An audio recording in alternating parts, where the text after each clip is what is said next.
오늘 밤에 나오신다 그랬는데 안 나오셨어요. 사실은 제가 오늘 찾아뵀었거든요. 권사님께서 그런 얘기 하시더라고요. 새벽에 설교를 듣고 있는데 너무나 피곤해서 이제 조셨던 것 같아요. 조셨는데 뒤에서 누가 치더래요. 치는데 딱 돌아보니까 아무도 없더래요. 권사님의 표현입니다.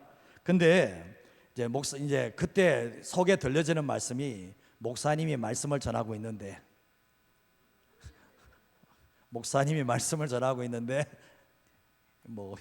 그 얘기를 하셨다 얘기하다 뒤에는 얘기를 안 하겠습니다. 근데 개인적인 감정인데 지금 보면 이렇게 정말 이렇게 누가 뒤에서 때리는 듯한 치는 듯한 느낌을 치는 것을 느꼈는데 아무도 없었다. 저는 이제 누가 했을까 생각해 보면 사단이 와서 그럴 리는 없을 거고, 사단은 더 자라 북자 이렇게 할 확률이 높으니까 뭡니까?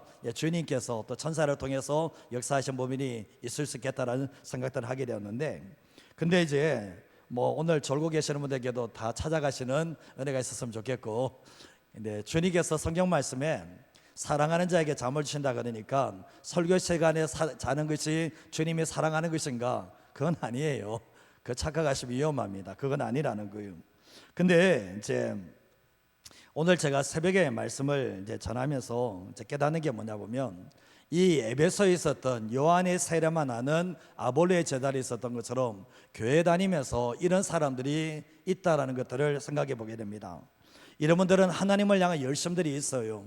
또 하나님의 교회를 위한 봉사도 합니다. 그러나 이제 10년과 20년이 지났음에도 불구하고 솔직하게 구원과 상관없는 종교 생활을 하시는 분들이 없는가 생각해 보면, 이 에베소에도 있었던 것처럼 그런 사람들도 분명히 있다라는 것을 알게 돼요. 이런 사람들은 자기가 알 수도 있어요. 착각할 수도 있고, 내가 주님과 인격적인 만남이 성령님을 통해서 이루어지지 않았는데 마치 내가 만난 것처럼 모든 흉내를 다 낼 수 있지만 그 안에 영적인 생명이 없는 사람이 있을 수 있다는 겁니다. 그래서 자기 직면이 필요하고, 어쩌면 솔직하게 자기가 털어놓는 게 중요한데, 에베소에 있는 사람들도 우리가 모른다라고, 솔직하게 성령님을 모르고 만난 적이 없다라고 솔직하게 고백했을 때 주님께서 만나주시는 역사가 있게 되었거든요. 제가 주일날 말씀을 드렸을 때 거짓 구원 신앙인에 대해서 말씀을 드렸잖아요. 이런 사람들은 자기의 죄에 대해서 초점을 두지 않습니다. 자기의 죄에 초점을 두는 게 아니라 구원에만 초점을 둔다라고 말씀을 했잖아요. 주님께서는 회개하고 복음을 믿으라, 회개하고 내가 죄인인 것을 알고 내가 하나님과 어긋나는 것을 알고 회개하고 복음을 믿으라고 말씀을 했는데, 회개하지 않아요. 내가 죄인이라는 것을 자각하지 못하고 내가 이렇게 죽으면 지옥 가고 이렇게 되면 죽겠다라는 그런 죄의 자각도 없이 구원을 받아들인다는 겁니다. 근데 이런 사람들은 뭡니까? 내가 얼마나 죄인인지를 알지 못해요. 내 뼛속까지 죄인인 것도, 내 피 한 방울까지도 죄의 피가 흐른다는 것을 정말 이렇게 심각하게 받아들이지 않고 예수님의 구원을 받아들이니까 결국 뭐냐 보면 그 사람은 뭡니까? 정말 내가 구원받은 것 같지만 그것은 착각에 불과하고 거짓 구원의 확신을 가지고 있다는 것을 말씀을 드렸습니다. 구원의 출발은 내가 하나님 앞에서 죄인이라는 죄의 자각에서부터 시작을 합니다. 그래서 내가 죄인이 아닌데 예수님이 내게 오실 이유가 뭐가 있어요? 그래서 구원받은 사람들은 적극적으로 이 베드로가 주님 앞에 섰을 때 주여 나를 떠나소서 내가 죄인입니다라고 고백했던 것처럼 그 죄에 대한 각성이 있는 사람들이 바로 하나님의 자녀로 거듭나는 사람이 된다는 것을 기억하셔야 되고요. 그리고 또 지난번에 말씀드렸을 때 이 거짓 구원 신앙인들은 예수님을 구원자, 예수님을 공급자라만 생각한다라고 말씀했거든요. 이런 사람들은 예수님이 자기 인생의 주인이 아니에요. 예수님을 자기의 왕으로 모셔드리지 않습니다. 근데 결국은 뭡니까? 예수님을 나의 지옥에서 건지신 분, 내가 아플 때 병을 낫게 하시는 분, 내 자식의 삶을 평탄하게 인도하는 분으로는 여길지 모르지만 이 사람 속에서는 예수님의 삶의 주인된 모습이 없기 때문에 자신의 삶 속에 예수님이 나타나지 않아요. 예수님이 주인된 삶 속에서 예수님이 나타나는 것이지, 예수님을 공급자로 여기는 삶 속에서는 예수님이 주인으로 나타날 수가 없다라는 거죠. 그래서 이런 사람들은 예수님을 종부리듯이 합니다. 예수님을 주인으로 왕으로 모시는 게 아니라 예수님이 싫으면 떠나버리고 좋으면 달락붙고 이런 모습으로 살아가는 모습을 보게 됩니다. 그리고 한 가지 말씀드렸던 것이 거짓 구원 신앙인들은 의롭다 함을 얻는 것은 환영하지만 성화나 거룩한 삶은 반기지 않는다는 거예요. 내가 예수 믿고 난 뒤에 내가 주님을 닮아가고자 하는 그런 성화의 삶을 꿈꾸거나 내가 거룩한 삶을 꿈꾸고 닮아가는 그런 모습이 없다면 죄송하지만 그 사람은 거짓 구원 신앙일 확률이 상당히 높습니다.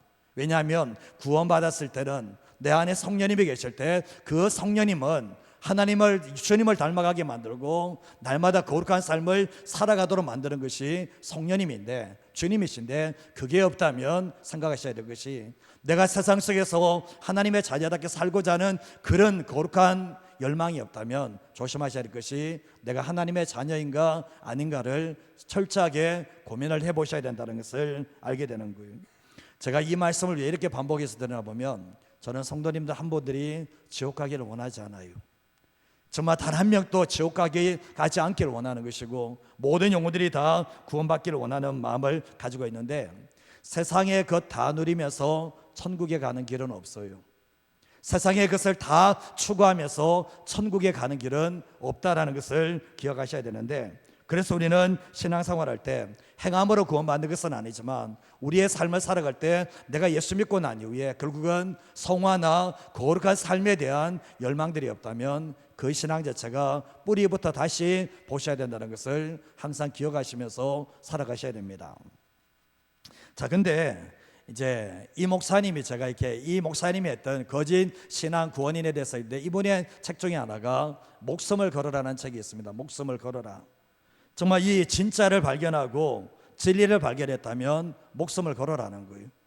우리가 보면 예수 믿지 않은 이단들도 보면 분명히 가짜인 것 뻔히 아는데도 불구하고 거기에 목숨을 거는 사람들이 있잖아요. 근데 우리는 복음을 통해서 예수님의 구원자 되심을 발견했고 바른 진리를 경험했다면 목숨을 걸어야 되는데 목숨을 걸지 않는 그런 사람들이 너무나 많이 있다는 거예요. 과거 믿음의 선배들은 목숨을 걸었습니다. 목숨을 걸었어요. 정말 목숨을 건 그 기도를 통해서 하나님이 역사하셨는데, 아무리 남편이, 아무리 자식들이, 아무리 아내가 예수 믿지 않는다 할지라도, 아무리 핍박한다 할지라도 목숨을 걸었어요. 목숨을 거니까 주님께서 어떤 방법으로도 다 살려주시는, 구원해 주시는 하나님의 놀라운 역사가 있게 되었던 거예요. 그래서 우리가 보면 목숨을 건 사람의 기도와 목숨을 걸지 않는 사람의 기도는 차원이 달라요. 목숨을 걸고 기도하는 사람들은 이게 마지막이거든요. 하나님께서 마지막이기 때문에 목숨을 걸고 기도하면 하나님께서 목숨을 거는 것만큼 하나님께서 찾아가셔서 역사하시는 일들이 있게 되지만, 내가 주님 앞에 목숨 걸지 않은 한 주님도 내게 목숨 걸지 않아요. 주님께 내가 목숨을 걸어야지, 내 가족을 구원하기 위해서 내가 목숨을 걸어내야지 주님도 그만큼 절박하게 보시지만, 내가 목숨을 걸지 않는 한 주님도 목숨을 걸지 않는다는 것을 생각하셔야 되는 거예요. 근데 예수님께서 그런 말씀하셨잖아요. 정말 이렇게 항상 기도하고 낙심하지 마라, 이런 말씀을 하고 있는데, 목숨을 건 사람들은 그 응답이 더디면 기도하고 낙심을 하게 되지만, 목숨을 걸고 기도하지 않는 사람은 큰 낙심을 하지 않아요. 목숨을 걸지 않았는데 무슨 그렇게 큰 낙심이 오겠습니까?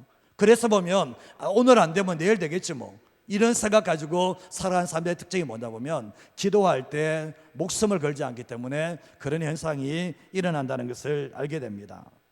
그래서 보면 10년이 지나도 20년이 지나도 세월이 흘러도 응답은 없습니다. 그냥 세월만 흘러갈 뿐이에요.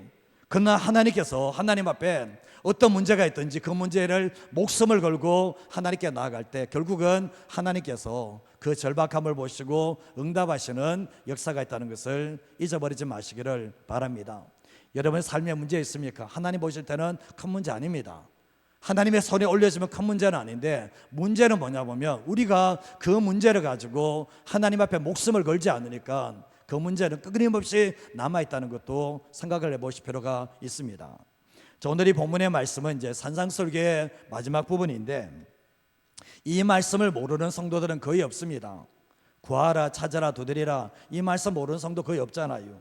근데 이 말씀을 통해서 많은 사람들이 응답의 간증을 가지게 되고 기적의 역사를 경험한 성도들도 참 많은데, 이 말씀에 능력이 있다는 것을 알게 됩니다.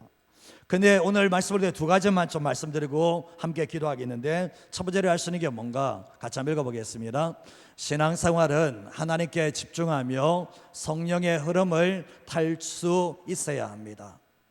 신앙생활이라는 것은 하나님께 집중할 수 있는 능력, 그리고 성령의 흐름을 탈 줄 아는 그 사람이 결국 뭐냐 보면 신앙생활의 능력을 가지고 살아갈 수가 있게 됩니다.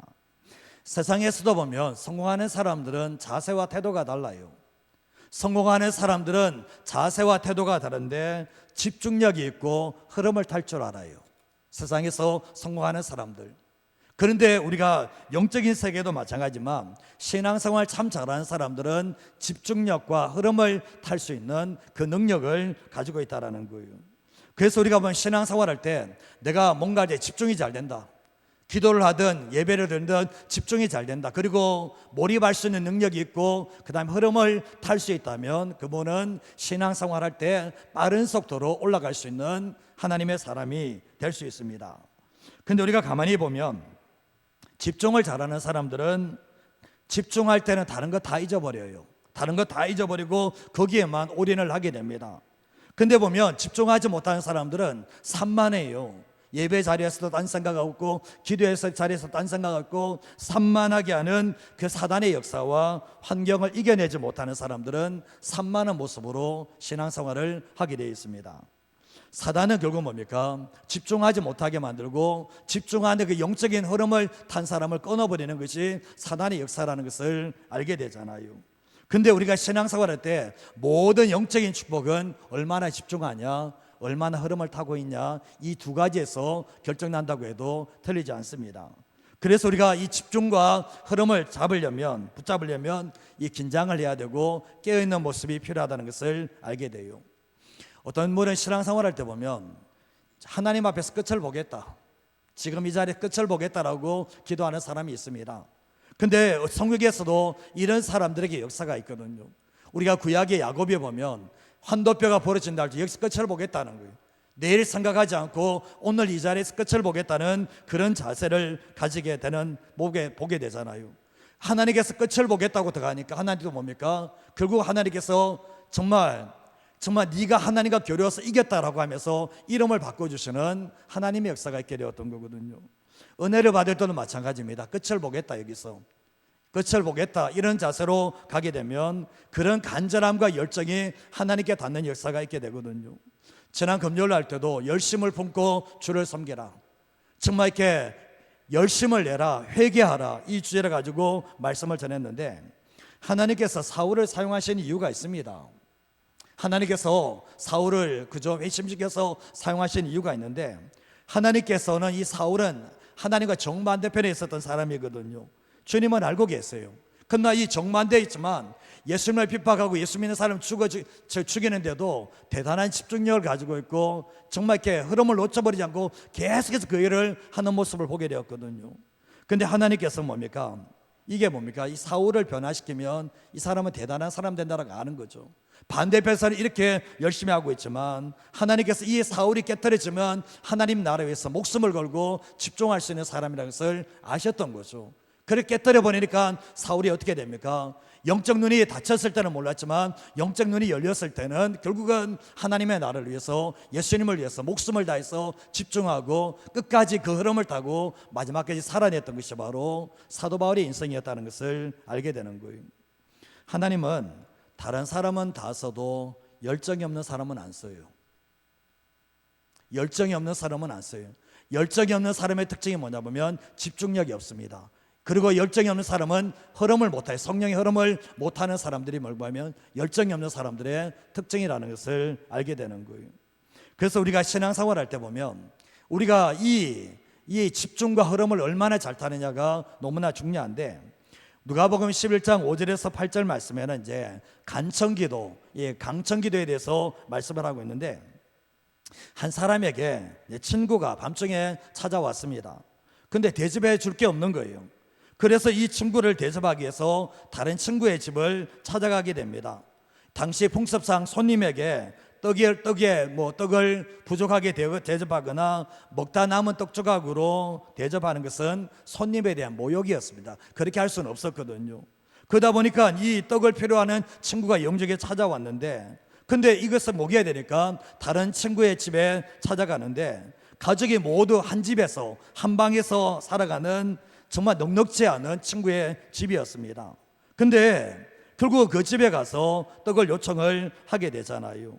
근데 방문을 받은 친구가 말합니다. 제발 귀찮게 하지 마라. 이 밤에 찾아와서 제발 귀찮게 하지 마라. 문이 이미 다 닫혔고 우리 모두 다 잠자리에 들었는데 해줄 수가 없다라고 얘기합니다.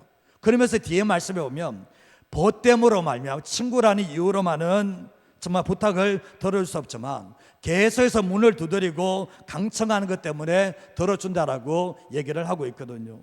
무엇을 말하고 있는 겁니까? 집중을 이야기하고 있는 거예요. 한 사람 이 친구가 안 들어주니까 저 친구가 할 수 있겠죠. 그러나 그렇게 하지 않아요. 한 친구에게 계속해서 집중해서 계속해서 두드리게 되죠. 그리고 뭡니까? 정말 한번 했으니까 됐으니까 돌아가겠다 이게 아니라 계속해서 흐름을 타고 계속해서 요청했을 때 문을 열어준다라고 그 얘기를 하고 있다라는 거죠. 누가복음 18장 6절에서 8절 말씀에도 보면 주께서 불의한 재판관에 대해서 얘기를 하고 있는데, 하물며 하나님께서 그 밤낮 택하신 자들의 원한을 풀어주지 아니하겠느냐, 그들에게 오래 참으시겠느냐고 말씀하시는데, 그러면서 주님은 곧바로 말씀하는 것이 내가 속히 그 원한을 풀어주겠다라고 말씀하며 인자가 올 때에 세상에서 믿음을 보겠느냐고 말씀을 하셨던 거예요. 불의한 재판관은 뭡니까? 과부를 무시했거든요. 그러나 이 무시했는데 오지 말라고 했는데 계속해서 찾아와요. 계속해서 집중해서 그만큼 야단 듣고 그만큼 욕 들었으면 안 와야 되는데 계속해서 찾아오니까 나중에 어떻게 한 줄 아십니까? 재판장이 미치겠는 거예요. 그러면서 저 과부가 소원을 들어주지 않으면 계속해서 나를 찾아와서 번거롭게 할 거라는 것을 알게 되면서 그 소원을 들어주게 됩니다. 집중했죠. 흐름을 계속해서 타고 가는 모습을 보게 되죠. 그래서 응답을 받는 모습을 보게 되는데, 주님이 하시는 말씀은 하물며 하나님께서 밤낮 부르짖는 택한 자들의 원한을 풀어주지 않겠느냐, 그들에게 오래 참으겠다고 주님이 말씀을 하고 있는 거거든요. 생명 걸겠냐는 거예요. 집중하겠냐는 거거든요. 흐름을 타겠느냐고 주님이 말씀하고 있는 모습을 보게 되는데, 결국 뭡니까? 믿음은 하나님의 존재에 대한 신뢰를 이야기하고 있는데, 근데 하나님의 존재를 믿는 그 신뢰가 어디에서 나타나 보면 자세와 태도에서 나타난다는 것을 알게 되는 거예요. 우리가 보면 마가의 다락방에서 120명이 10일 동안 기도를 하잖아요. 10일 동안 기도하는데 10일 동안 기도하는데 집중을 못하면 기도하겠습니까? 10일 동안 성령 받기 위해서 10일 동안 기도하는데 집중이 안 되면 기도하겠습니까? 못하죠. 그리고 흐름을 못하면, 기도의 흐름을 못하면 기도할 수 있겠습니까? 그것도 못해요. 그래서 어쩌면 마가의 다락방에서 10일 동안 기도했던 사람들은 기도하면서 집중을 했고 그 흐름을 탔을 때 정말 10일 후에 성령의 충만함을 경험하는 일들이 있게 되었던 것입니다. 만약에 흐름을 못 탔다면 이런 성령의 역사도 없다라는 것을 알게 되는데, 우리가 처음에 기도할 때는 내가 기도하는 것 같아요. 내가 지금 억지로 산에 올라가는 것처럼 기도하는 것 같아요. 그러나 기도하는 것이 이 시간이 지나가게 되면 성령께서 우리의 기도를 이끌어가는 역사가 있게 되거든요. 그래서 결국 뭡니까?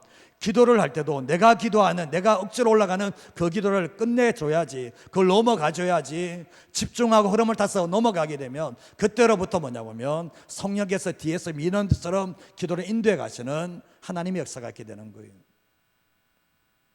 그래서 기도할 때는 집중이 중요하고 흐름이 얼마나 중요한지에 대해서 우리는 기억을 하셔야 된다는 거예요. 기도는 주님께 집중하면서 성령의 흐름을 타게 될 때 그 사람 속에서 하나님의 일하심이 드러나게 됩니다. 두 번째로 하시는 게 뭔가 한번 읽어보도록 하겠습니다. 하나님께 낮은 마음으로 목숨을 걸고 계속 두드릴 때 성령님을 허락하십니다. 구원받았으면 성령이 그냥 주면 안 돼요. 한경 목사님, 그냥 주시면 안 돼요. 구원받았는데. 근데 왜 주님은 그렇게 안 하실까 생각해 보시면, 우리 누가복음 11장 9절에 10절 말씀에도 보면 내가 너에게 구하라 주신다, 찾아라 찾아낸다, 두드리라 열릴 것이다 라고 말씀을 하시면서 구하니마다 받을 것이고 찾는 이는 찾아낼 것이고 두드리는 에게는 열릴 거라고 주님이 말씀을 하고 계시거든요.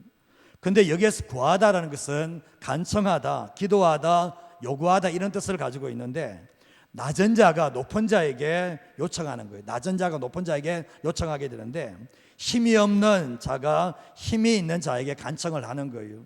쉽게 하면 피조물인 힘이 없는 우리가 힘이 있는 창조주 하나님께 간청하는 것이 바로 여기에서 구한다는 뜻을 가지고 있는데, 결국 뭡니까? 이런 사람들, 낮은 사람이 높은 사람에게 요구할 때는 당연하게 뭡니까? 거만한 자세가 아니라 낮은 자세에서 기도해야 된다는 것을 알게 되죠.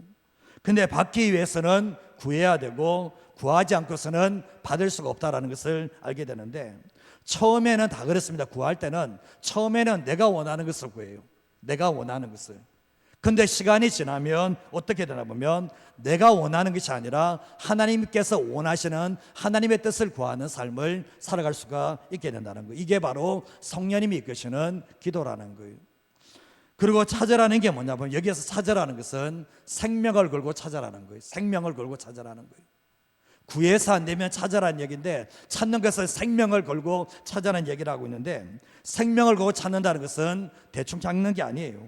쉬지 않고 부지런히 구하는 것인데, 역대하 16장 9절 말씀에 보면 여호와의 눈은 온 땅을 두루 감찰하사 전심으로 자기를 찾는 자에게 능력을 베푸신다라고 말씀하고 있는데, 전심을 향해서 하나님을 찾는다는 게 뭡니까? 목숨을 건다라는 거예요.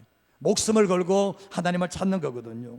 근데 하나님께서는 목숨을 거는 사람들에게 집중을 하신다는 것을 알게 되는데, 성경에서 하나님을 예배하는 자를 찾으신다. 예배할 때도 하나님을 갈망하며 하나님께 예배하는 것에 목숨을 건 사람들에게 주님은 찾아오시는 하나님의 역사가 있게 되는 거예요.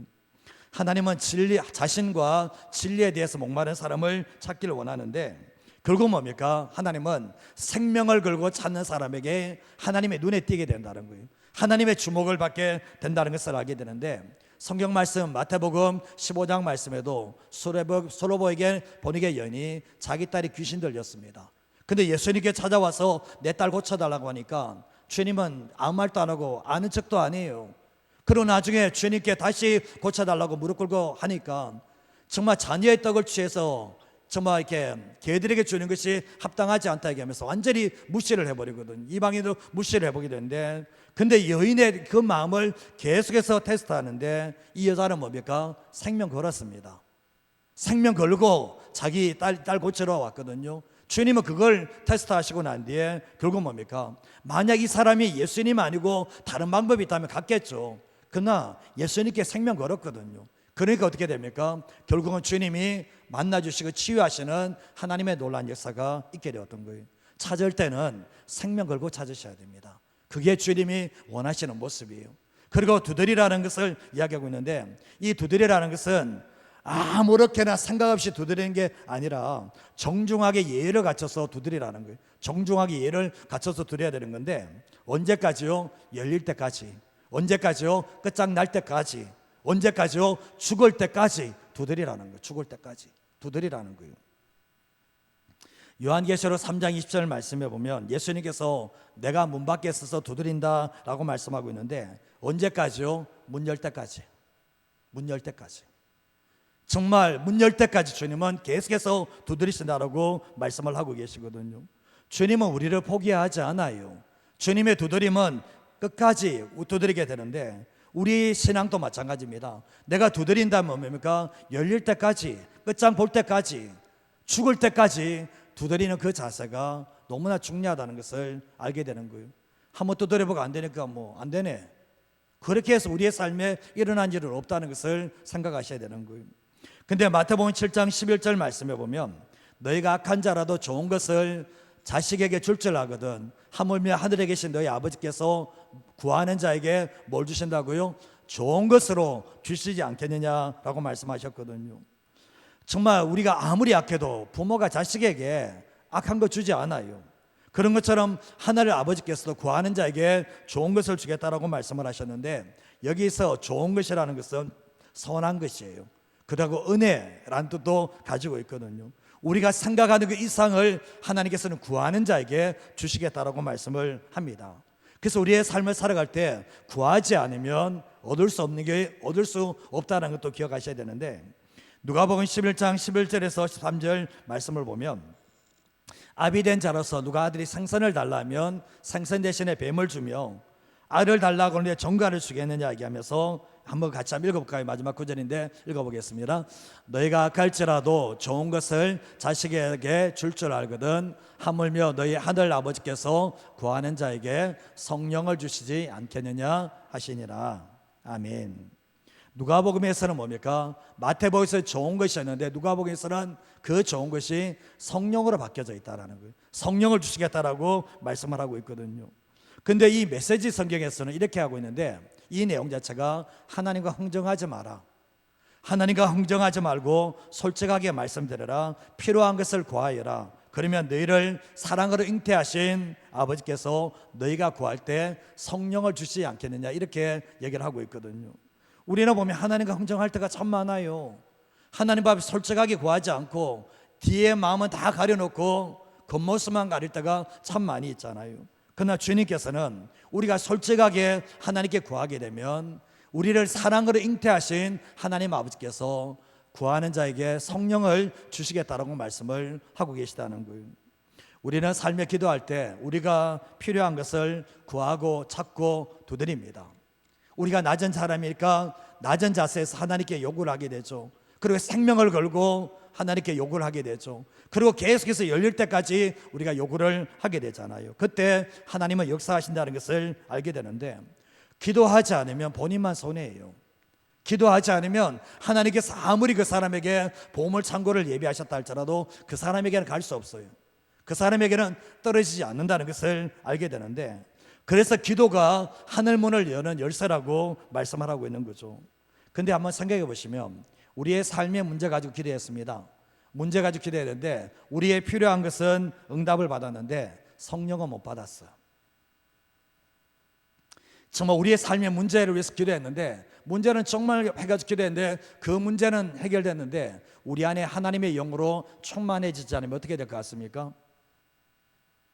그게 진짜 만족을 가져다 줄 것 같습니까? 그 순간에는 정말 이스라엘 백성들이 만나 떨어지고 막 이러니까 그 순간에 와 그러죠. 하나님이 역사하셨다. 그러나 내 안에 성령에 충만해지지 않으면 또 다른 갈증이 우리 안에 찾아올 수밖에 없다는 건 우리가 알게 되잖아요.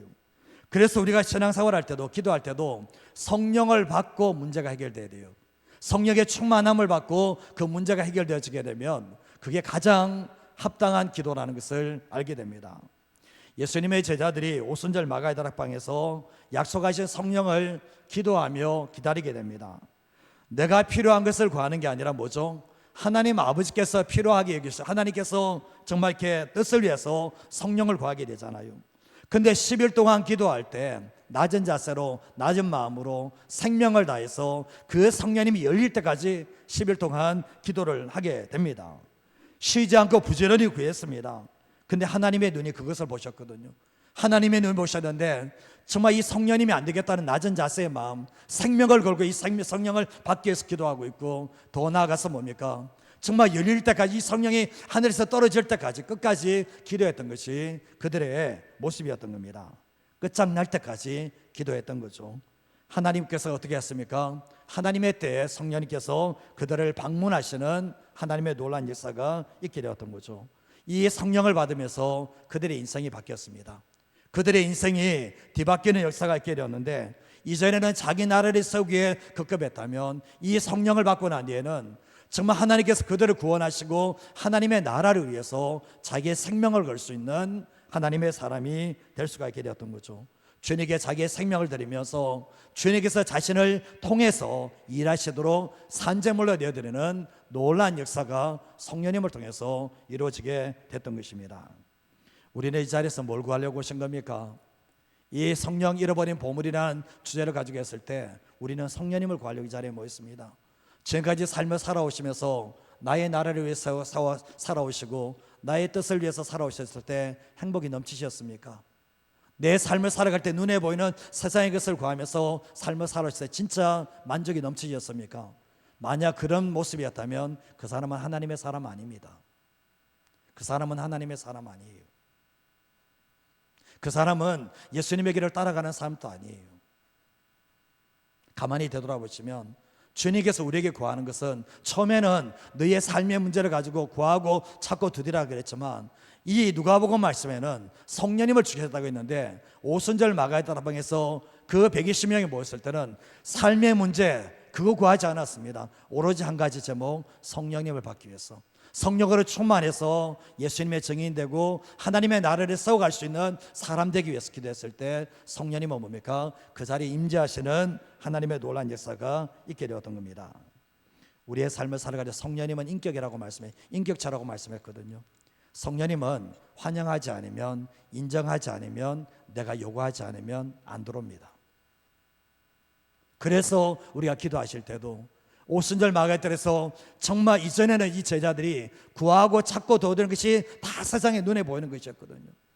그러나 이제는 오순절 마가의 다락방에서 주님이 말씀하신 것처럼 구하는 자에게 성령을 주겠다. 아버지의 약속을 기다려 했을 때 성령 받기 위해서 정말 그들의 인생을 걸었을 때, 목숨을 걸었을 때 성령님이 찾아가셔서 그들의 인생 자체가 하나님의 나라를 위해서 쓰임받을 수 있는 하나님의 사람이 될 수가 있게 되었던 겁니까? 여러분 사모하십니까? 반응 없잖아요. 사모하십니까? 정말 그런 삶이 되기를 원하는, 내 생명을 잃어버린다 할지라도 주님의 길을 가기를 원하는 그런 마음이 있으시다면 성령님을 받으셔야 돼요. 성령님이 그냥 내가 예수 믿었을 때 내 안에 성령님의 계시, 그게 아니고 오순절 마가의 다락방에서는 하늘로부터 밑으로 내려왔다고 얘기했거든요. 이 역사가 왔다라는 거예요. 오늘도 이 자리에서 그랬습니다. 하나님은 이 자리에서 찾으세요. 누가 낮은 마음으로, 누가 생명을 걸고 누가 받을 때까지 계속 두드리는가, 주님은 그걸 보시거든요. 그래서 그 사람에게 결국 뭡니까? 성령님을 허락하시는 하나님의 역사가 있다는 것을 기억하시기를 바랍니다. 한 가지만 더 말씀드리고 마치겠지만, 이제 하영조 목사님이 소천하셨죠. 소천하신 지 오래됐는데 하영조 목사님은 자녀들을 위해서 딱 한 가지만 기도한대요. 딱 한 가지만. 성령 충만한 한 가지 요강. 우리는 너무 많이 구하잖아요. 딱 한 가지만 구한대요. 성령 충만하면 다 된다는 거예요. 그래서 본인이 직접 이야기하더라고요. 나는 지금까지 내 자녀 위해서 기도할 때 성공하기 위해서 기도한 적 없습니다. 내 자녀들이 성령 충만한 이 한 가지만 위해서 기도했다라고 했거든요. 그래서 결국 뭡니까? 성령 충만하면 뭡니까? 하나님께서 그 삶에 역사하지 않겠습니까? 결국은 우리가 기도할 때도 가장 중요한 잃어버린 보물은 기도하지 않고 계속해서 옆에 것만 기도하는 거예요. 주님이 우리에게 원하시는 그 기도는 바로 그겁니다. 아버지께서 내가 떠나가는 것이 유익이다 그러면서 이 성령님을 결국은 받아야 된다고 했다면, 오늘 이 밤에 짧은 시간 기도하겠지만 오늘은 기도하실 때 기도 제목 여러 가지 하지 않습니다. 오늘 이제 이 시간 하면 몇 번에 맞춘다고 제가 문자 보내드렸습니까? 다 10시 20분 그랬습니다. 그래서 오늘 기도하실 때도 20분 동안 기도하시는데 가장 먼저는 성령님을 구하셔야 돼요. 성령님을 구하셔야 되고 그 충만한 가운데서 정말 내가 이전과는 다른 삶을 살아가기 위해서 기도하시고 하나님 나라 위해서 쓰임받는 사람 되기 위해서 이 밤에 기도하시고 돌아가시는 우리 성도님 되시기를 주님의 이름으로 축복드립니다.